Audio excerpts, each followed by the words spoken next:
Hello everyone. आज के series में हम पढ़ेंगे प्रेजेंट कॉन्टिन्यूअस टेंस के बारे में। ये जो हमारी सीरीज चल रही है ये एक्टिव वॉइस और पैसिव वॉइस की सीरीज चल रही है। और इससे पहले हम लोगों ने तीन टेंस को ऑलरेडी कवर कर लिया है। प्रेजेंट इंडेफिनिट टेंस जिसे कि हम लोग सिंपल प्रेजेंट टेंस के नाम से भी जानते हैं, पास्ट इंडेफिनिट टेंस जिसे हम लोग सिंपल पास्ट टेंस के नाम से भी जानते हैं, और फ्यूचर इंडेफिनिट टेंस जिसे हम लोग सिंपल फ्यूचर टेंस के नाम से भी जानते हैं। हमने पिछली सीरीज में इन तीनों टेंस के एक्टिव वॉइस और पैसिव वॉइस को समझा है, उसके स्ट्रक्चर और पैटर्न को समझा है। आज के इस सेशन में हम लोग सीखेंगे प्रेजेंट कॉन्टिन्यूअस टेंस के बारे में, और कैसे इस प्रेजेंट कॉन्टिन्यूअस टेंस को हम बहुत सिंप्लीफाइड तरीके से समझ सकते हैं, उसके बारे में हम लोग बात करेंगे। तो मैं आपको एक एग्जांपल देता हूं। फॉर एग्जांपल, अगर मेरा एक सेंटेंस है कि मैं एक लेटर लिख रहा हूं, तो अगर आप इस पर्टिकुलर सेंटेंस को देखेंगे, या मैं एक वीडियो रिकॉर्ड कर रहा हूं, अभी मैं आपसे बात कर रहा हूं, ऑलराइट, मैं एक एप्लीकेशन लिख रहा हूं, मैं अजय की मदद कर रहा हूं, इस तरह के सेंटेंस को अगर आप देखेंगे तो आप समझ पाएंगे कि ये काम प्रेजेंट में हो रहा है और प्रेजेंट में ये काम चालू है यानी शुरू है। इस तरह के सेंटेंस को हम लोग प्रेजेंट कॉन्टिन्यूअस टेंस की कैटेगरी में रखते हैं, यानी वो सेंटेंस जिससे हमें पता चलता है कि कोई काम अभी किसी के द्वारा एग्जीक्यूट किया जा रहा है, प्रेजेंट काम किया जा रहा है। मैंने पिछले सेशन में बताया था कि प्रेजेंट कंटिन्यूअस टेंस का लेना देना सीधा सीधा आंख और मुंह से होता है, यानी आंख से देखा और मुंह से वही चीज हमने कह दिया, तो वो प्रेजेंट कंटिन्यूअस टेंस होता है। अब हमारा सेंटेंस है, मैं एक लेटर लिख रहा हूं। अब अगर इस पर्टिकुलर सेंटेंस को हम देखें तो इस पर्टिकुलर लेटर से हमें तीन चीजें पता चलती है कि सबसे पहले कौन है जो काम कर रहा है, तो वो मैं हूं, यानी मैं डूअर हुआ। क्या काम कर रहा हूं, तो मैं एक लिखने का काम कर रहा हूं, यानी लिखना काम है, लिखना खाना पीना दौड़ना काम हो सकता है, यहाँ लिखने का काम है। और आखिर में लिख क्या रहा हूं, कोई कहानी लिख रहा हूं, कोई किताब लिख रहा हूं, क्या लिख रहा हूं, तो मैं एक लेटर लिख रहा हूं, एप्लीकेशन नहीं लिख रहा हूं। तो तीन चीजें हमें पता चली, डूअर, वर्क एंड ऑब्जेक्ट। इसमें मैं डूअर है, वर्क हमारा लिखना है, और ऑब्जेक्ट हमारा लेटर है। तो अगर मैं सेंटेंस कहता हूं एक्टिव वॉइस में कि मैं एक लेटर लिख रहा हूं, तो इसका पैसिव वॉइस होगा एक लेटर मेरे द्वारा लिखा जा रहा है, या मेरे द्वारा एक लेटर लिखा जा रहा है, या एक लेटर लिखा जा रहा है मेरे द्वारा। या सिंप्लीफाइड वे में ये भी सेंटेंस हो सकता है कि एक लेटर लिखा जा रहा है, हो सकता है कि मैं डूअर का जिक्र ही ना करूं।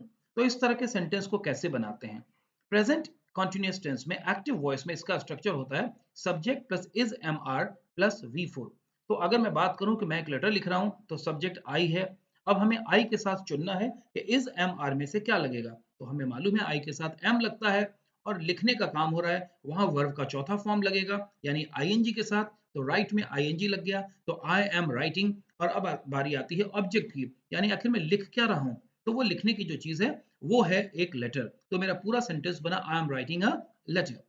अब अगर इसी बात को मैं पैसिव वॉइस में कहूं कि एक लेटर मेरे द्वारा लिखा जा रहा है, तो हमें ऑलरेडी मालूम है, पिछली वीडियोस के थ्रू हमें ये मालूम है, और आप सीक्वेंशियल वे में अगर इसे पढ़ रहे होंगे, सुन रहे होंगे, देख रहे होंगे, तो आपको ये कॉन्सेप्ट क्लियर होगा। लेकिन फिर भी नए लोगों के लिए मैं बता दूं कि एक्टिव वॉइस का जो ऑब्जेक्ट होता है वही पैसिव वॉइस का सब्जेक्ट बनता है।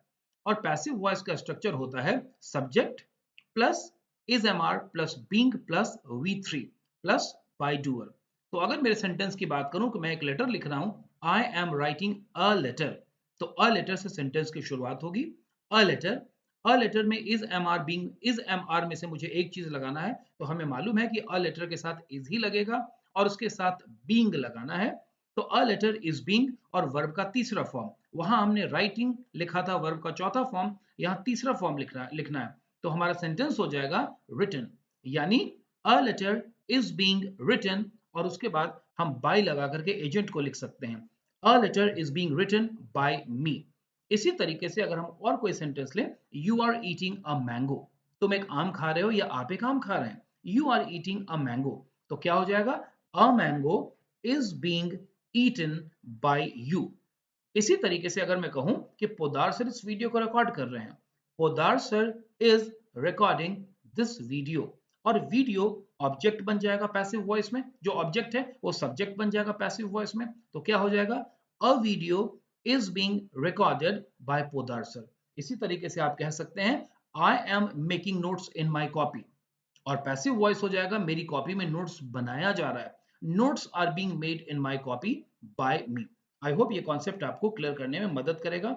मैं चाहूंगा कि अगर आप अपने कॉन्सेप्ट को और क्लियर करना चाहते हैं, तो प्रेजेंट कंटिन्यूअस टेंस के 10-20 एक्टिव वॉइस में सेंटेंस लिखें, उन्हीं सेंटेंसेस को हिंदी में पैसिव वॉइस में लिखें, और उसके बाद इसी फॉर्मेट को फॉलो करके आप उससे बनाएं। अगर आप फॉर्मेट को फॉलो करेंगे, you will never go wrong, कहीं आपसे गलती नहीं होगी if you follow the format. Thank you so much. मुझे लगता है कि ये पर्टिकुलर वीडियो आपको एक्टिव वॉइस और पैसिव वॉइस खास करके प्रेजेंट कंटिन्यूअस टेंस को समझने में मदद करेगा। Keep watching our video. Thank you so much.